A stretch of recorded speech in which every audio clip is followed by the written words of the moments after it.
going to listen to a story called Chrysanthemum by Kevin Hankes.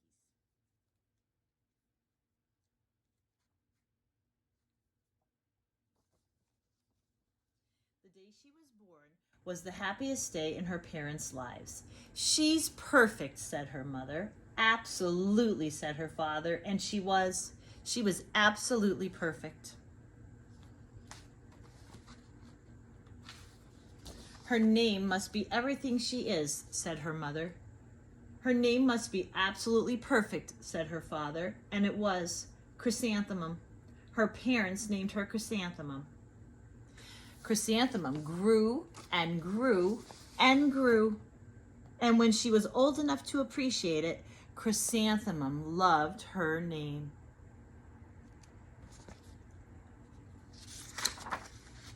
She loved the way it sounded when her mother woke her up. She loved the way it sounded when her father called her for dinner. And she loved the way it sounded when she whispered it to herself in the bathroom mirror. Chrysanthemum, chrysanthemum, chrysanthemum. Chrysanthemum loved the way her name looked when it was written with ink on an envelope. She loved the way it looked when it was written with icing on her birthday cake.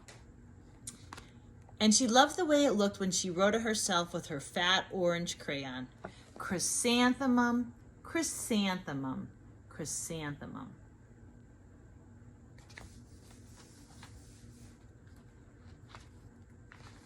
Chrysanthemum thought her name was absolutely perfect, and she started school. On her first day, Chrysanthemum wore her sunniest dress and her brightest smile. She ran all the way. "Hooray," said Chrysanthemum, "school."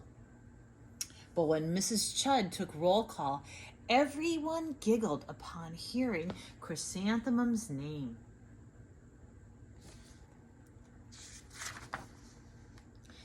"It's so long," said Joe. "It scarcely fits on your name tag," said Rita, pointing. "I'm named after my grandmother," said Victoria. "You're named after a flower." Chrysanthemum wilted. She did not think her name was absolutely perfect. She thought it was absolutely dreadful. The rest of the day was not much better. During nap time, Victoria raised her hand and informed Mrs. Chud that Chrysanthemum's name was spelled with 13 letters. That's exactly half as many letters as there are in the entire alphabet, Victoria explained. "Thank you for sharing that with us, Victoria," said Mrs. Chud. "Now put your head down."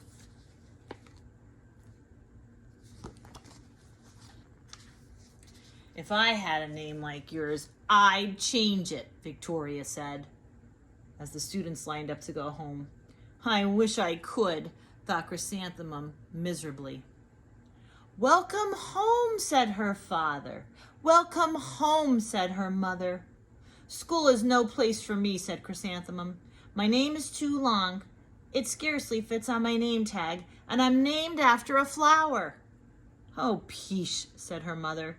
"Your name is beautiful and precious and priceless and fascinating and winsome," said her father. "It's everything you are," said her mother. "Absolutely perfect," said her father. Chrysanthemum felt much better after her favorite dinner, macaroni and cheese with ketchup, and an evening filled with hugs and kisses and parcheesi. That night, Chrysanthemum dreamed that her name was Jane. It was an extremely pleasant dream. The next morning, Chrysanthemum wore her most comfortable jumper. She walked to school as slowly as she could. She dragged her feet in the dirt. "Chrysanthemum, chrysanthemum, chrysanthemum," she wrote. "She even looks like a flower," said Victoria, as Chrysanthemum entered the playground. "Let's pick her," said Rita, pointing.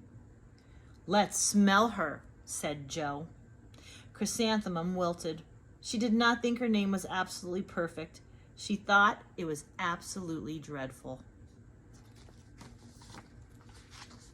The rest of the day was not much better. During nap time, Victoria raised her hand and said, "A chrysanthemum is a flower. It lives in a garden with worms and other dirty things." "Thank you for sharing that with us, Victoria," said Mrs. Chudd. "Now put your head down." "I just cannot believe your name," Victoria said as the students lined up to go home. "Neither can I," thought Chrysanthemum miserably.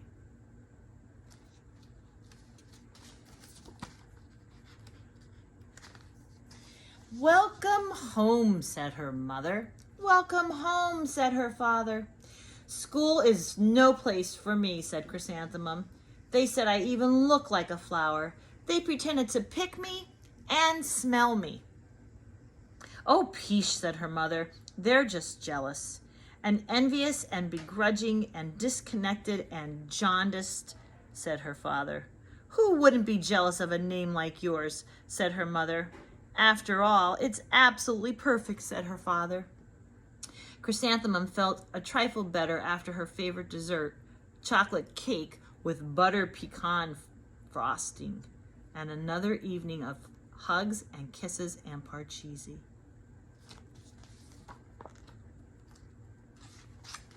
That night, Chrysanthemum dreamed that she really was a chrysanthemum. She sprouted leaves and petals. Victoria picked her and plucked the leaves and petals one by one until there was nothing left but a scrawny stem. It was the worst nightmare of Chrysanthemum's life. Chrysanthemum wore her outfit with 7 pockets the next morning. She loaded the pockets with her most prized possessions and her good luck charms. Chrysanthemum took the longest route possible to school. She stopped and stared at each and every flower.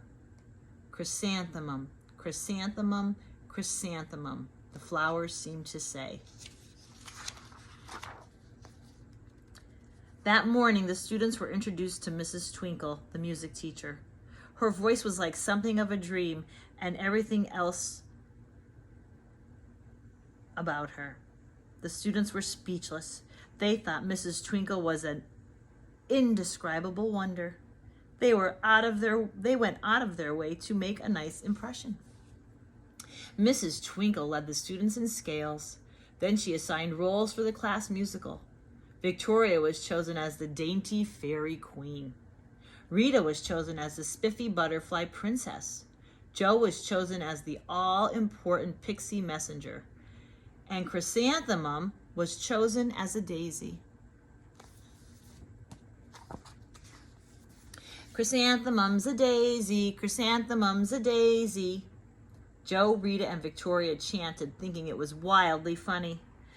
Chrysanthemum wilted. She did not think her name was absolutely perfect. She thought it was absolutely dreadful. "What's so humorous?" asked Mrs. Twinkle. "Chrysanthemum," was the answer. "Her name is so long," said Jo. "It scarcely fits on her name tag," said Rita, pointing. "I'm named after my grandmother," said Victoria. "She's named after a flower." "My name is long," said Mrs. Twinkle. "It is?" said Jo. "My name would scarcely fit on a name tag," said Mrs. Twinkle. "It would?" said Rita, pointing. "And," said Mrs. Twinkle, "I'm named after a flower too." "You are?" said Victoria. "Yes," said Mrs. Twinkle. "My name is Delphinium. Delphinium Twinkle. And if my baby is a girl, I'm considering Chrysanthemum as a name. I think it's absolutely perfect." Chrysanthemum could scarcely believe her ears. She blushed, she beamed, and she bloomed. Chrysanthemum, chrysanthemum, chrysanthemum. Jo, Rita, and Victoria looked at Chrysanthemum longingly. "Call me Marigold," said Jo. "I'm Carnation," said Rita, pointing. "My name is Lily of the Valley," said Victoria. Chrysanthemum did not think her name was absolutely perfect. She knew it.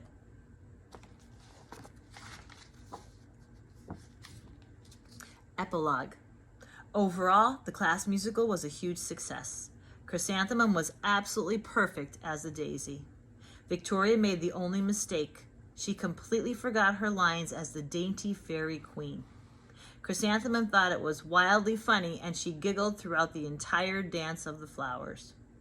Eventually, Mrs. Twinkle gave birth to a healthy baby girl, and of course, she named her Chrysanthemum.